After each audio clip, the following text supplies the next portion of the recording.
Everyone see that this morning? Not a headline like you like to wake up and see.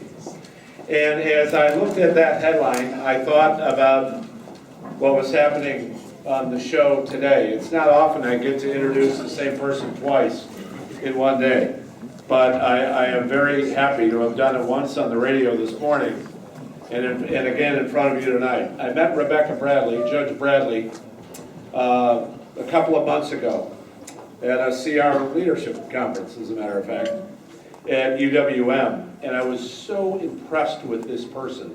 I learned at that very moment, when I met and talked to her, why Scott Walker appointed her. I found out right there. She's bright, she's hardworking, she's a native of this city, she cares about what goes on here.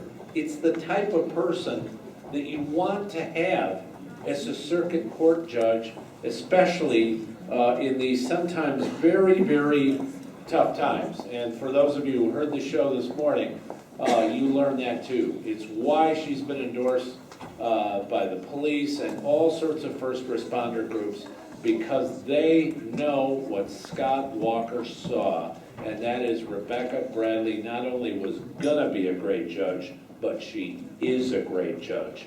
Please welcome Judge Rebecca Bradley.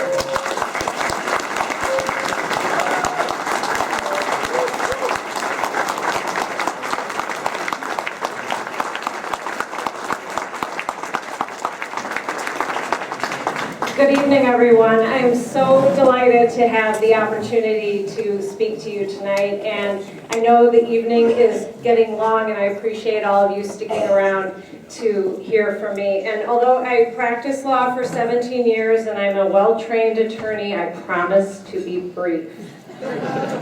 I know that November was a difficult month for many people in this room, but I have to tell you it was a great month for me, because on November 21st, the day before Thanksgiving, I received a call from Governor Walker offering me an appointment to the Milwaukee County Circuit Court bench.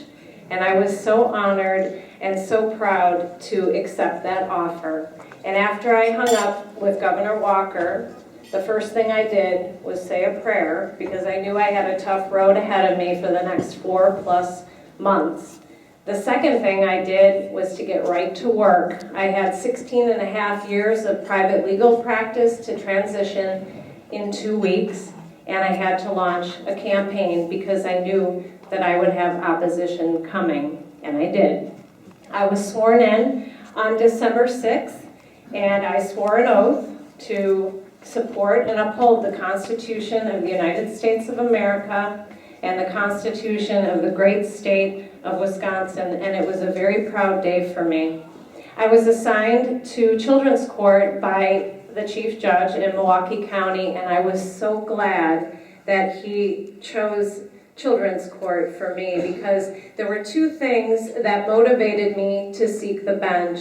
And the first was my desire to serve the community. I was born and raised in the city of Milwaukee. I grew up here, and I've lived here most of my life. I make my home in Wauwatosa right now, kind of just around the corner from Governor Walker, coincidentally enough. And I think there's a real opportunity for me to make a difference in the community that I love by serving in Children's Court. I hear cases involving juvenile delinquency and children who are in need of protection or services because of abuse and neglect.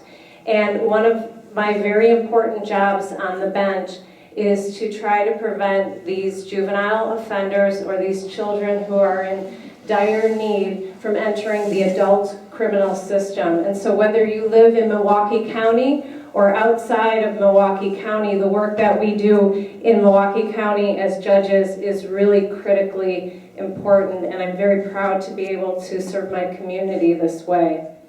The second reason that I sought the bench is because, as Justice Rogensack so eloquently explained, it is very important that we have judges who have the right judicial philosophy, and I share Justice Rogensack's judicial philosophy. I believe that it is the role of the judiciary to say what the law is and not to create law. I will not legislate from the bench.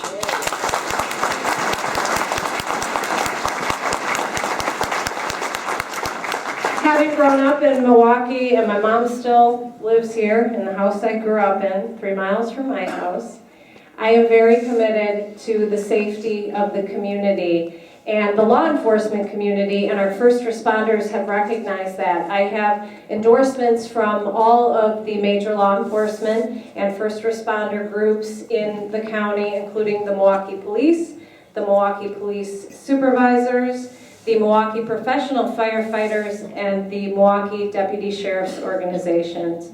And I also have the endorsement, I'm very proud to have it, of Wisconsin Right to Life.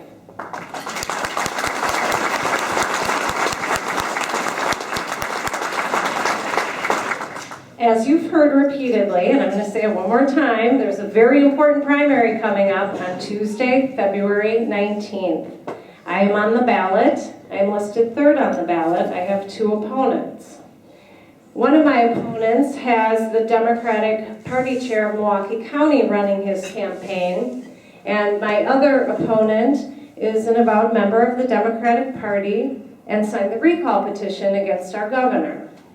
I am running a nonpartisan campaign. I am getting strong bipartisan support from the community, and I thank Brian for letting me on his show so that I can speak to the listeners on that great radio station. But I'll let you know I'm working very hard to reach out to every group and every community in this county. Before I was on Brian's show this morning, I also spent an hour with Eric Vaughn, who has a show on an African-American station, WMCS, and I, again, am working very hard to reach out to all members of our community that I serve and to get strong bipartisan support. I'd like to thank all of you for taking the time to listen to me tonight. I have many friends and supporters in the room. I thank you for everything that you have done to date for my campaign, and I would appreciate your ongoing support. Please do encourage everyone you know to get to the polls on Tuesday. We really need your support and your votes on February 19th and April 2nd. Thank you very much. God bless everyone.